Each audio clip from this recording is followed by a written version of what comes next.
Bismillahirrahmanirrahim. Assalamualaikum warahmatullahi wabarakatuh.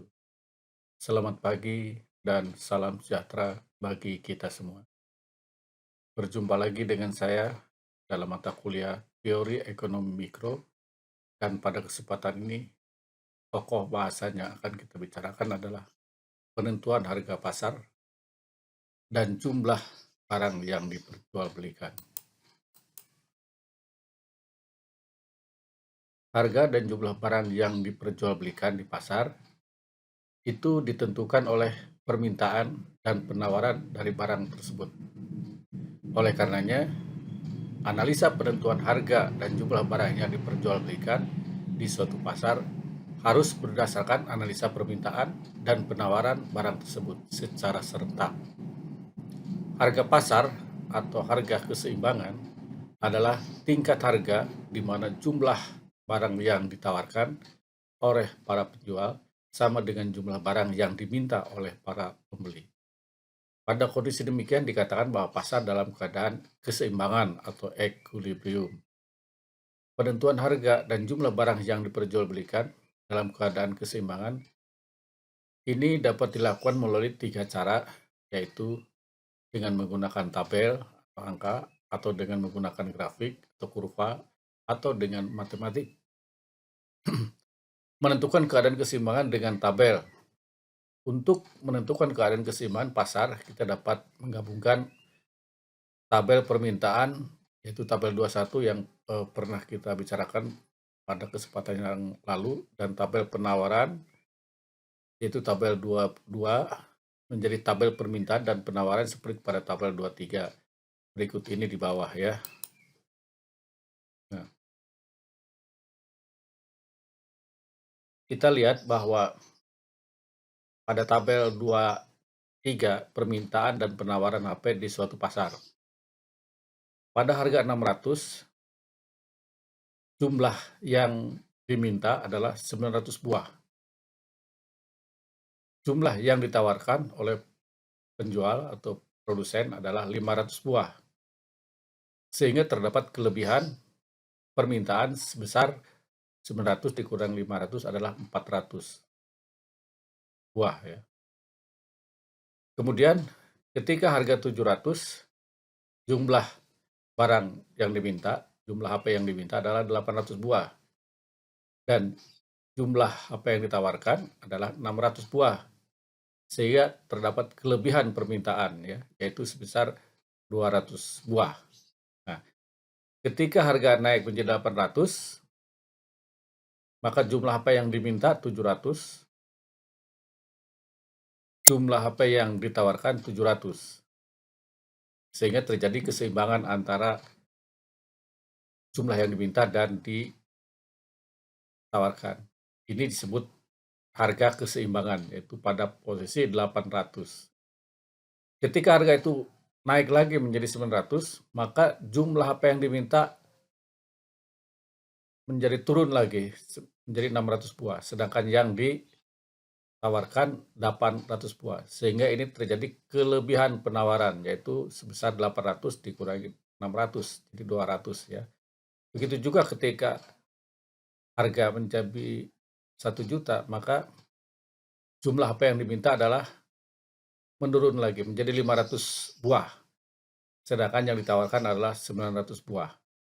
Sehingga terjadi kelebihan penawaran atau ekses penawaran sebesar 900 dikurangi 500, yaitu 400 buah. Jadi posisi keseimbangan adalah di mana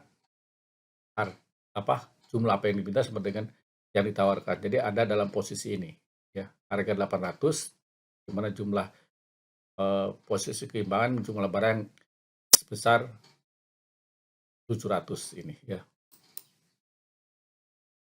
Untuk menentukan keseimbangan dengan grafik. Keseimbangan pasar dapat ditentukan juga dengan menggabungkan kurva permintaan, yaitu gambar 21 ya, dan kurva penawaran, yaitu gambar 23 yang pernah kita bicarakan pada kesempatan yang lalu ya.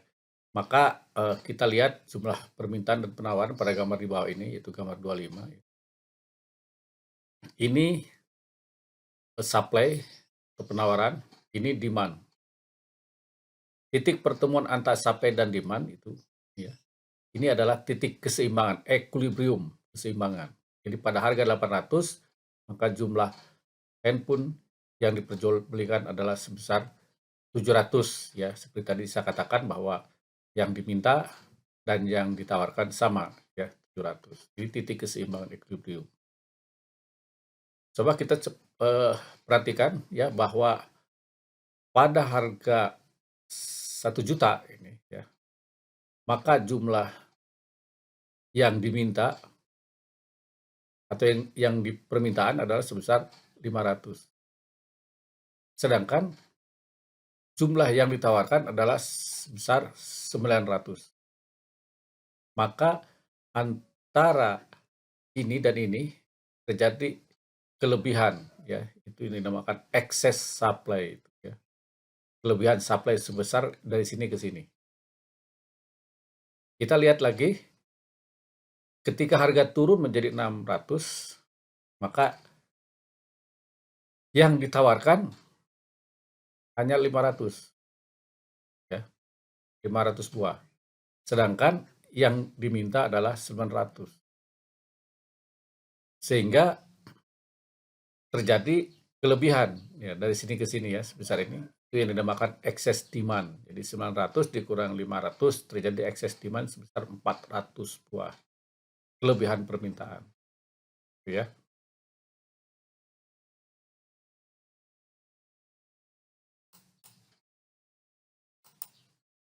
Keadaan keseimbangan dapat pula ditentukan secara matematis, yaitu dengan memecahkan persamaan permintaan dan persamaan penawaran secara serentak atau simultan. Dari contoh di atas, diperoleh persamaan permintaan dan penawaran sebagai berikut. Ini persamaan permintaan pada materi beberapa waktu yang lalu, ya. Diketahui QD-nya sama dengan 1500 minus 0,001 PQ. Ini penawarannya. QS sama dengan minus 100 plus 0,001 PQ.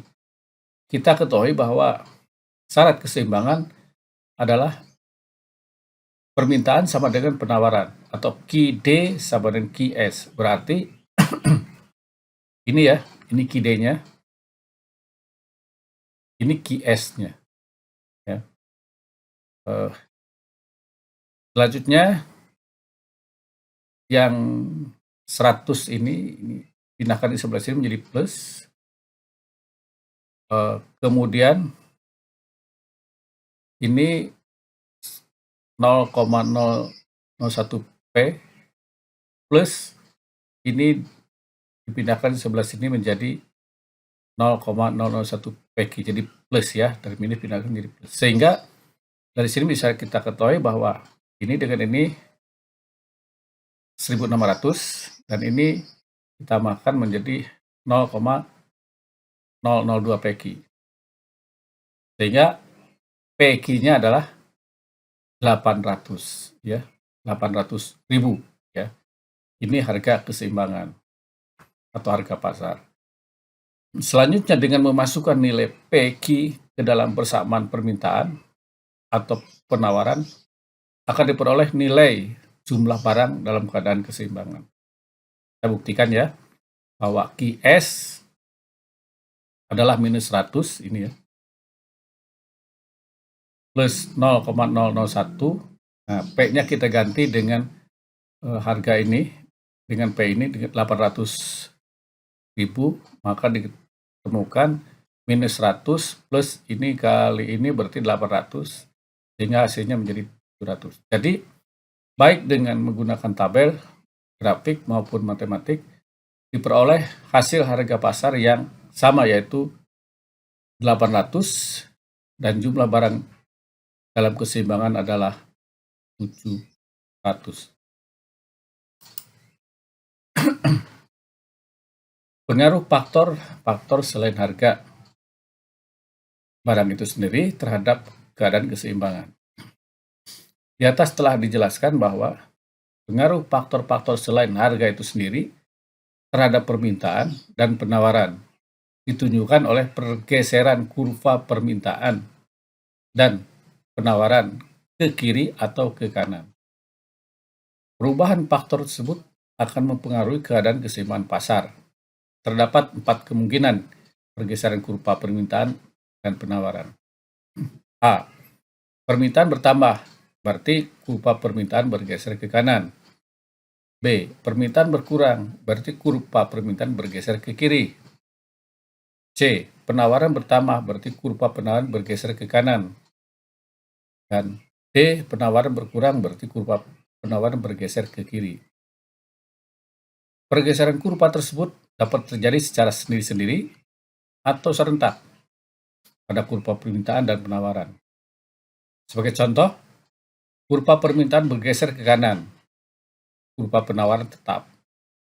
Kurva penawaran bergeser ke kanan, kurva permintaan tetap. Atau kurva permintaan dan kurva penawaran secara serentak bergeser ke kanan. Secara grafis, contoh tersebut dapat dilihat dari gambar berikut ini. Nah ini, gambar 26, gambar ini ya. Misalkan pada suatu saat pendapatan masyarakat meningkat. Meningkatnya pendapatan masyarakat tersebut menyebabkan bertambahnya permintaan barang. Permintaan barang yang bertambah digambarkan oleh pergeseran kurva permintaan ke kanan, yaitu dari DD ke DD1. Ini ya. Perubahannya ke kanan dari ini D-nya bergeser ke sebelah sini. Dari DD menjadi D1. Namun pada saat yang sama, faktor yang berpengaruh terhadap penawaran tidak berubah, sehingga kurva penawaran dianggap tetap. Jadi penawarannya tetap tidak bergeser ya. Akibat dari pergeseran kurva penawaran tersebut, titik keseimbangan pun berpindah dari titik E ke titik E1. Nah, di kurva pertama, keseimbangan pertama di sini ya, di E.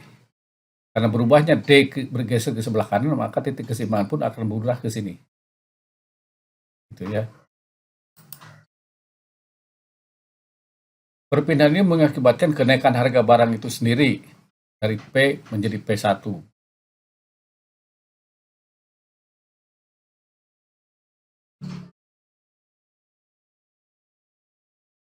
Nah, dari P sini ke sini berubahnya ya.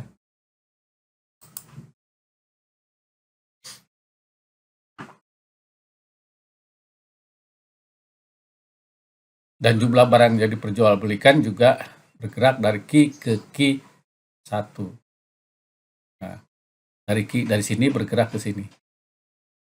Jadi dengan pertambahan pendapatan mengakibatkan kurva ini bergeser ke sini, keseimbangan berubah menjadi naik harganya dari P1 dari P menjadi P1, kemudian permintaan juga bergerak dari sini menjadi ke sini ya.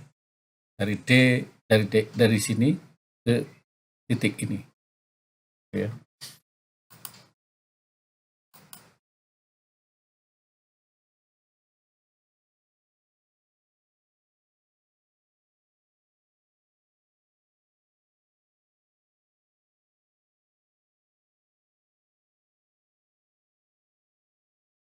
Kita lanjutkan.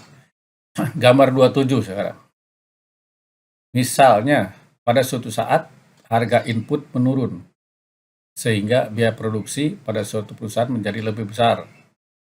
Karena biaya produksi lebih besar, maka perusahaan bisa memproduksi barang lebih banyak.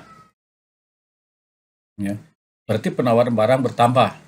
Penawaran barang bertambah digambarkan oleh pergeseran kurva penawaran ke kanan dari S ke S1. Nah ini ya, kurva S-nya ini bergerak ke sini. Titik keseimbangan pun berubah ya, dari sini ke sini. Ya.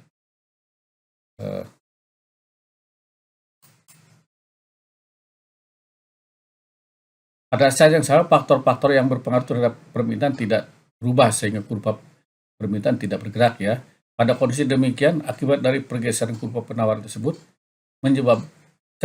menurunnya tingkat harga dari P ke P1. Nah, ya, dari sini, dari titik ini mestinya ini lurus dengan ini ke sini, P1, gitu. Harga menurun ya. Dengan disertai meningkatnya jumlah barang yang diperjualbelikan ya. Artinya Q-nya bertambah ya. Dari titik keseimbangan ini, kalau tarik garisnya ini agak ke sini, ini kurang pas ini titik garisnya, menjadi ini gitu ya.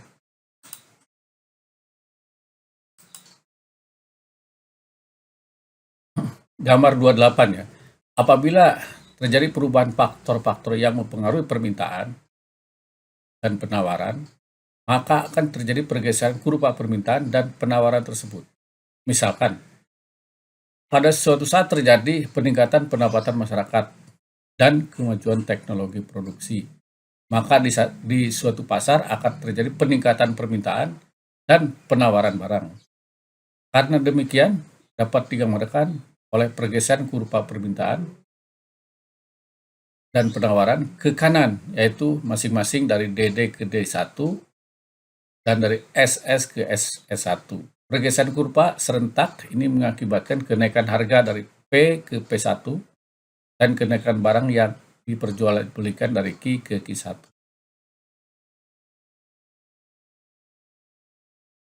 Ini ya. Nah, ini ya.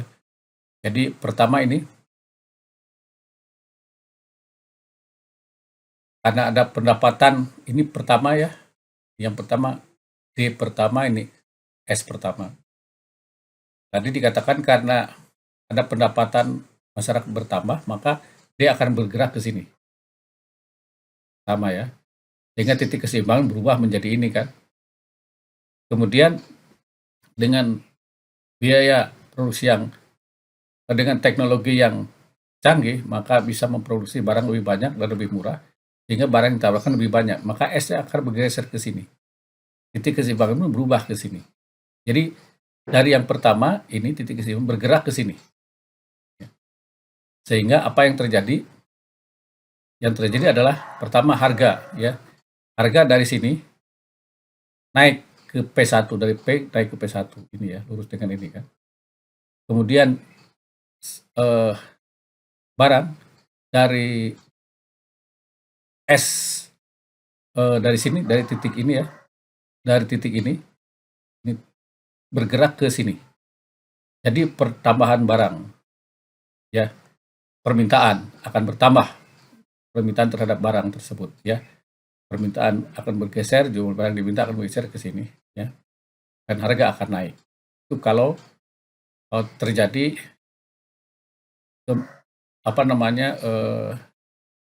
peningkatan pendapatan masyarakat dan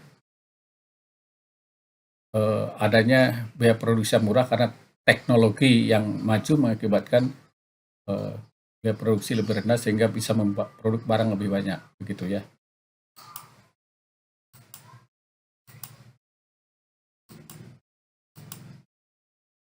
Terima kasih, saya kira sampai sini dulu.